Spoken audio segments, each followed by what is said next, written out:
guys, so for today's video magluluto kita hinamon sur.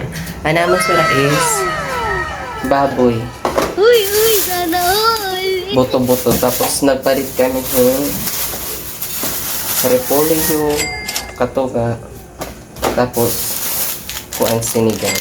Nagpalit kami dito kanto kay tikang kami center nagpa-check up. So, object niya yun, lulutuon ta niya na. Let's go. So, hugasan taan ni ang baboy kay tungod nga ni waray ko pa ini kahugas sige nakadto kami center nagpa-check up. Kung napakiana ka mo kung kaano nagpa-check up kasi syempre ganihinay blood ak niyo chares balit nagpa-check up la keme.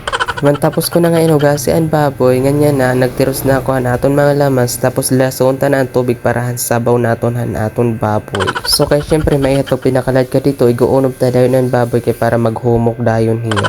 Tapos naman kita mga isda tapos manok ganyan na magbababoy na luwat kita kay para side pa. Waray kami nakita nga picture isang litre pulyo na lang aton igbubutang di dahit aton sinigang kay pwede matiya igbutang. Habang ipapakalad ka rin naton ang atong karne nga baboy, adi naman akot bugas aton igsasalin niya dit balde kay para matapos na kada atong trabahoon. Naubusan na liwat kasi kami bugas nga di sanglit pumalit na liwat kami. Kung nakikita niyo dire ko gimboborit ang selopin kasi syempre nagagamit pat namon hit amon mga basura pagputos. Ngan katapos ko nga tuhan bugas nga di na malawat ako ang lababo kay atong paghugasan adi na mga hugasan ngan syempre ang salin naton na bangus ka kulop piprituhon naton kay para masura taliwat. Di ba may bangus ako nga pinaksiw ka kulop kan syempre wala man kaubos ato na laluwat yan na pagpiprituhon. Kan syempre kung nakikita niyo akong ginuhugasan ang karaha kay syempre asyeto na atong gimpaksiwan ka kulop ganyan na ato naman pagpiprituhan sanglit ato na ani hugasan. Basta habang ipinakaladkad ko di daan baboy ato naman pagpiprituhan adi nga bangus kay para matapos dayon it atong trabahoon. Ngan habang nakaladkad din atong karne nga baboy kung nakikita niyo gikinutsara ko ang sabok kay tungod nga di kukuhaan ko yung bura kay syempre malain talaga kung may bura. Ambot tayo ba kung ginkukuhaan lahat ito niyuhin bura basta ako ginkukuhaan ko ito yung bura kay para diri malain ang sabaw.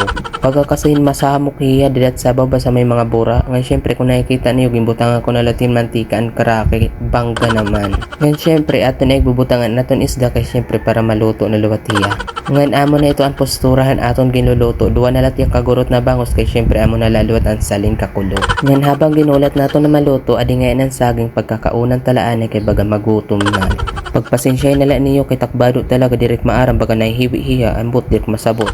Ngan katapos natong kumaunan saging balikon talaga natong sinunad baga kasi natutubod na lutaan bangus.